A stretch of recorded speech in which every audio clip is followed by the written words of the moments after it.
Welcome to The Explainer. Today, we're digging into what a forensic science degree is really all about. So, you've watched the crime shows, right? But what does it actually take to be a forensic expert? Well, it all starts with the right degree. So let's jump right into what that looks like.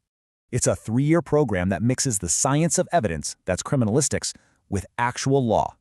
And getting in is pretty straightforward. You just need a science focus in your 12th standard.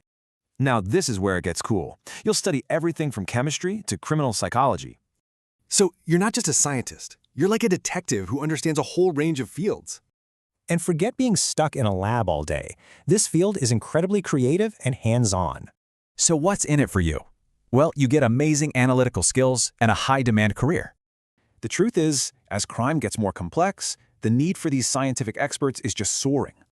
Okay, so what kind of jobs can you actually get with this degree? Let's take a look. You could be a crime scene investigator, a digital analyst. The options are huge, both public and private. Naturally, that high demand means you can earn some really good money. Let's break down the numbers. Right out of college, you're looking at a pretty solid start, around 3 to 5 lakhs a year. And once you've got some experience, that number can jump to 15 lakhs or even more. Nice.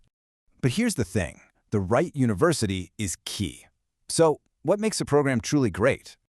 Look for expert teachers, modern labs, and real industry connections. That's what gets you a job. So is this for you? If you love solving puzzles and finding answers, this just might be it.